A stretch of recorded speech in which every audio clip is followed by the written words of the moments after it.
Hello আমার দুষ্টু প্রিয় মিষ্টি বন্ধুরা, তোমরা সকলে কেমন আছো? বন্ধুরা, আজ তোমাদের মাঝে নতুন একটি লাগালাগির গল্প নিয়ে চলে আসলাম। বন্ধুরা, গল্পটি শেষ পর্যন্ত দেখলে আপনার দাঁড়িয়ে যাবে, আপনারা হাতের কাজ করতে বাধ্য হবেন। চলুন বন্ধুরা, গল্পটি শুরু করি। বাসায় এসে টেবিলে উপর রূপে পিঠে বক্সটি দেখতে পেল উৎসব। একটা পিঠে খেয়ে শুয়ে পড়ল। সকালবেলা আহিরের ডাকে ঘুম ভাঙল উৎসবের। উৎসবের মুখটা আজ বেশি চকমক করছে। আহির, উঠে পর, প্রিন্সিপাল ম্যাম তোকে কবার কল করেছে, দেখ কলেজে তাড়াতাড়ি যেতে হবে। উৎসব, কেন? কি হয়েছে কলেজে? আহির, প্রতিবারের মতো কলেজ থেকে দুদিন অনুষ্ঠান, প্রথম বর্ষের জন্য অ্যানাউন্সমেন্ট করা হয়েছে। উৎসব, আমি কোথায় ছিলাম? আহির, আরে তুই এসে পড়ার পরই জানানো হয়েছে। উৎসব, ও তো এবার কোথায় নিয়ে যাবে? আহির, বনভোজনে নিয়ে যাবে, আর প্রতিবারের মতোই প্রথম বর্ষের ছাত্রছাত্রীদের একটি প্রজেক্ট করতে দেয়া হবে। উৎসব, তো এবার কোনো বিষয়ের উপর প্রজেক্ট? আহির, প্রকৃতি নিয়ে। যে ওই বনভোজন গিয়ে প্রকৃতি নিয়ে সবচেয়ে ভালো বর্ণনা করতে পারবে, সে এবার তোর বাবার কাছ থেকে 2,000,000 টাকা পাবে। উৎসব, এবারের প্রজেক্টটা একটু বেশিই হার্ড হয়ে গেল না? এখন 2019 সাল চলছে, কেই বা প্রকৃতি নিয়ে বিশ্লেষণ করতে পারবে? এবারের প্রজেক্ট টপিক ইন্টারনেট দেয়া উচিত ছিল। আহির, কে জানে, এবার হয়তো কেউই পাবে না পুরস্কার স্বরূপ টাকা। উৎসব, তারপর তো কলেজে অনুষ্ঠান হবে। আহির, আজ বনভোজনের টপিক নিয়ে যে ফার্স্ট হবে, তাকে কলেজে অনুষ্ঠানের দিন পুরস্কৃত করা হবে। উৎসব, অনুষ্ঠান তো একদিন অফ দিয়ে করা হবে। আহির, আজ বনভোজনে গেলে কাল কলেজ অনুষ্ঠান হবে না, তার পরের দিন হবে। যেমন আজ 5 তারিখ বনভোজনে যাওয়া হবে, 6 তারিখ অফ যাবে রিহার্সালের জন্য, 7 তারিখ কলেজে অনুষ্ঠান হবে, মাঝখানে একটা দিন অফ যাবে প্রথম বর্ষের স্টুডেন্টসদের রিহার্সালের জন্য, আর সবাইকেই পার্টিসিপেন্ট করতে হবে। উৎসব, আর ওরা চাইলে যে কারো সাথেই পার্টিসিপেন্ট করতে পারবে। আহির, চল এবার। উৎসব, আমি ফ্রেশ হয়ে আসছি। ফ্রেশ হয়ে এসে উৎসব কলেজের উদ্দেশ্যে রওয়ানা হল। ঘড়িতে অ্যালার্ম বাজার সাথে সাথেই ঘুমু ঘুমু চোখ নিয়ে জানালা খুলে 2 চোখ মেলে নিজেকে নিজে গুড মর্নিং জানাল রূপ। রূপ, গুড মর্নিং রূপ। ইমিস, গুড মর্নিং ইমি। ইমিস, রূপ, তোর এই অভ্যেসটা এখন আমারও অভ্যেসে পরিণত হচ্ছে। রূপ, থাকতে থাকতে বুঝবি অভ্যেস হয়ে গেছি। ইমি, এবার চল ফ্রেশ হয়ে আসি। রূপ, বেবি চলো। ইমিস, কালকের অ্যানাউন্সমেন্ট তো তোকে বলা হয়নি, তাই এখন বললাম। রূপ, যাক, এখন বলেছিস তো। ইমিস, আমার তো এই প্রকৃতি সম্বন্ধে কোনো আইডিয়াই নেই। রূপ, তো কি হয়েছে? না, আমি যতটুকু পারব তোকে হেল্প করার চেষ্টা করব। ইমিস, থ্যাঙ্কস ইয়ার। রূপ, চল, বিকাল পর্যন্ত থাকতে হবে, প্রজেক্ট নিয়ে প্রয়োজনীয় জিনিসগুলো গুছিয়ে নেই। ইমি, চল। রুমে এসে রূপ, ইমি ব্যাগ গুছিয়ে নিল। ইমিস, এই রূপ, একটা ড্রেস নিয়ে নে, কোনো প্রবলেম হলে। রূপ, আরে বিকেলই তো এসে পড়ব, যাই রেডি হয়ে নেই। ইমি, আমিও যাচ্ছি। রেডি হয়ে এসে ইমিস, বাহ, লুকিং গর্জিয়াস। ব্লু কালারে তো তোকে একদম ফাটাফাটি লাগে। রূপ, তোকেও বেবি পিঙ্ক কালারে ফাটাফাটি লাগছে। ইমি, হয়েছে হয়েছে, এবার চল। সবাই বনভোজনের উদ্দেশ্য গাড়িতে উঠে পড়ল। উৎসবরা উৎসবদের গাড়িতে করে বনভোজন গেল। বনভোজন গিয়ে উৎসব আর রূপ মুখোমুখি। উৎসব রূপের দিকে একবার তাকিয়ে অন্যদিকে ফিরে চলে গেল। রূপ, এনারা এখানে কি করছেন? ইমিস, এবার 3য় বর্ষের ছাত্রছাত্রী আমাদের গার্ড করবে। রূপ, তার মানে এখানে অনার্স প্রথম বর্ষ আর 3য় বর্ষ। ইমি, তবে যাই বল রূপ, আজ তুই আর উৎসব ম্যাচিং কিভাবে হলি, blue gown and blue shirt.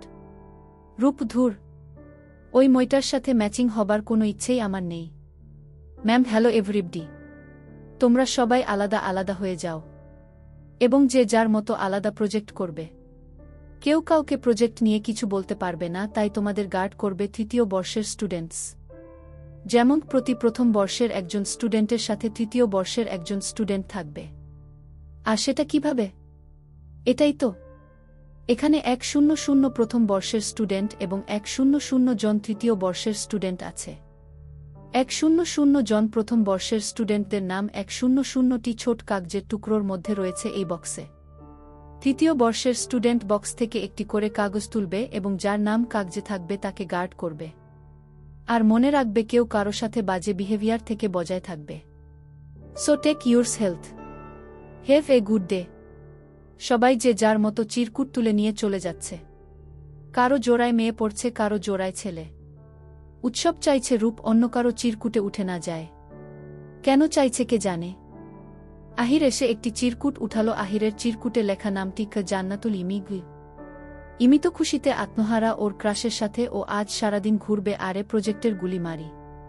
আহিরের সাথে গল্প করেই কাটিয়ে দিবে ও।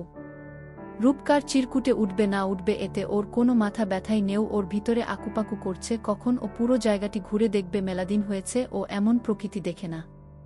এবার উৎসব গিয়ে একটি চিরকুট উঠালো। ওর চিরকুটটি খুলতে ভয় করছে যদি চিরকুটে রূপ না হয়ে অন্য কেউ হয়ে যায়। এত 50-50 চান্স। যাই হোক 50-50 চান্স এ এক অসাধারণ অভিজ্ঞতা। হুমায়ুন আহমদ হিমু। সৌভাগ্যস্বরূপ উৎসবের চিরকুটের নামটি ছিল ওয়াসিফা রূপকু। উৎসব ওয়াসিফা রূপকু। উৎসবের মুখে নামটি শোনা মাত্রই রূপের বুক ধুক করে উঠল। যে যার মতো চলে গেল। রূপ হাতে কিছু পেপার এবং কলম নিয়ে হাঁটছে আর চারপাশ ঘুরে ঘুরে দেখছে। ওর সাথে যে উৎসব আছে সেটা ওর খেয়ালই নেই। উৎসব চুপ করে রূপের সাথে হাঁটছে, কোনো কথা বলছে না, রূপের দিকে চেয়ে আছে। উৎসব ভাবছে এ মেয়ের দেখি বন জঙ্গল পেলে দিন দুনিয়া ভুলে যায়। কি অদ্ভুত অভ্যেসরে বাবা। এখন কি প্রকৃতিপ্রেমী পাওয়া যায়। থাকবে আমার কি। রূপ এখানে কত ফড়িং। উল্লাসিত কণ্ঠে বলেই চলে ফড়িং ধরতে চলল রূপ। উৎসব কি ফড়িং। এখন কি এ আবার ফড়িং ধরতে বসবে নাকি। রূপ ফড়িং ধরার চেষ্টা করছে কিন্তু পারছে না। ফড়িং সব ওর হাতের নাগালে এসেও চলে যাচ্ছে। রূপের মন খারাপ হয়ে গেল। এতদিন পর ফড়িং দেখছে ও একটাও ফড়িং ধরতে পারছে না। উৎসব অনেকক্ষণ ধরে লক্ষ্য করছে রূপ ফড়িং ধরার চেষ্টায় ব্যর্থ হচ্ছে। উৎসব একটা ফড়িং ধরে রূপকে ডাক দিল। উৎসব এই যে। রূপ পিছনে ফিরে তাকালে উৎসব ওর হাতে থাকা ফড়িংটা রূপের হাতে নিতে বলল। ফড়িং দেখে রূপ বলিউড হাসি দিয়ে ফড়িংটি নিল। উৎসব রূপের ওই হাসিতে আটকিয়ে গেছে। এর আগে উৎসব লক্ষ্য করেনি রূপ হাসলে রূপের গালে টোল পড়ে। কেমন একটা অদ্ভুত ভালোলাগা কাজ করছে উৎসবের ওই হাসিতে। কিন্তু এর আগে তো উৎসব আরও কতজনকেই হাসতে দেখেছে, কই এমন অনুভূতি তো জন্মায়নি। রূপ দাঁড়িয়ে আছেন কেন, চলুন।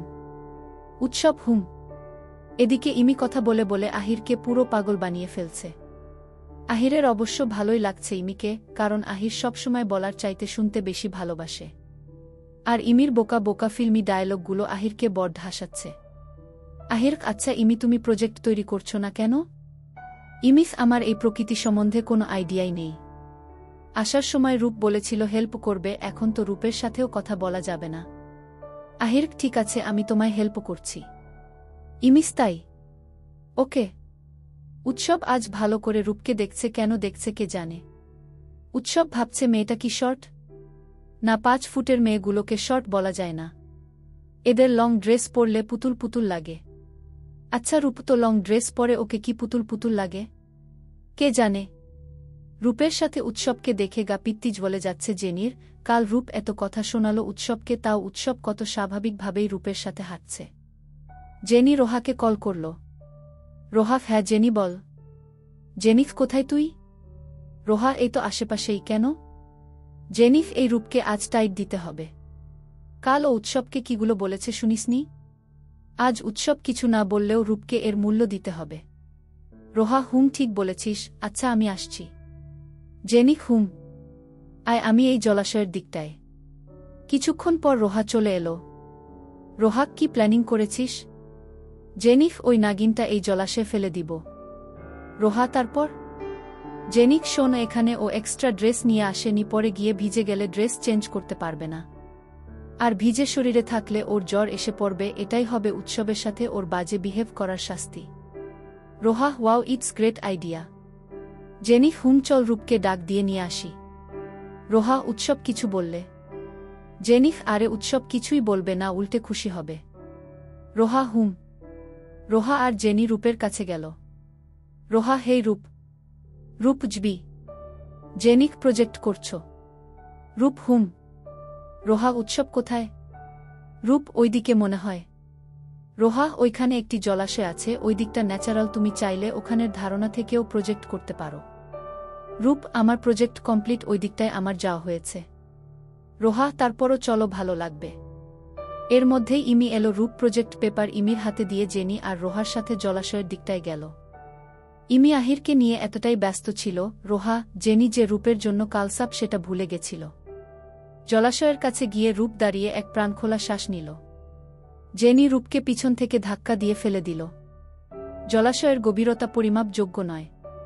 এমন নয় যে রূপ সাঁতার জানে না, কিন্তু ওই জলাশয় থেকে রূপ উঠতে পারছিল না। রোহা আর জেনি পারে দাঁড়িয়ে মজা নিচ্ছিল। উৎসব এসে রূপকে দেখতে না পেয়ে ইমিকে জিজ্ঞাসা করল, রূপ কোথায়? ইমিস রোহা আর জেনির সাথে ওই দিকটায় গেছে। কি বুঝেই উৎসবের মধ্যে এক অস্বস্তি কাজ হতে লাগল। দৌড়ে গেল জলাশয়ের দিকে। এতক্ষণে রূপের অবস্থা প্রায় যায়, পানি খেয়ে বারবার ওঠার চেষ্টা করে পিছলে যাচ্ছে। আর পারছে না রূপ, এবার বোধহয় তলিয়ে যাবে। কিন্তু কিভাবে তলাবে ও তো সাঁতার জানে। আরে সাঁতার জেনে হয়তো ডুবে যাওয়া থেকে বাঁচতে পারবে, যেই উঁচু থেকে পড়েছে এখান থেকে উঠবে কি করে? উৎসব এসে রোহা আর জেনিকে পাড়ে দাঁড়িয়ে জলাশয়ের দিকে চেয়ে হাসতে দেখল।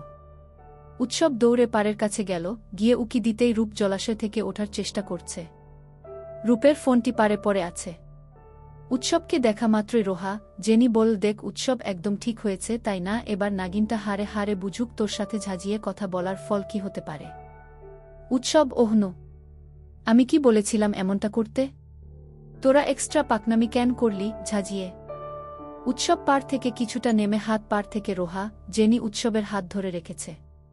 রূপ কাছে এসে উৎসবের হাত ধরার চেষ্টা করল, কিন্তু পারছিল না। রূপ পারছে না দেখে উৎসব আরেকটু নিচে নেমে রূপের হাত ধরল। পারে এসে পড়তেই রূপের পুরো শরীর ছেড়ে দিয়ে লুটিয়ে পড়ল। উৎসব কি করবে বুঝছে না, যথাযথ পানি খেয়ে ফেলেছে। রোহা জেনি রূপের পেট থেকে পানি বের করতেই রূপের জ্ঞান ফিরল। রূপের জ্ঞান ফিরতেই শীতে ওর শরীর কাঁপা শুরু করল। ওর জ্বর ফিল হচ্ছে। রূপ, আমি হোস্টেল যাব। উৎসব, ঠিক আছে চলো।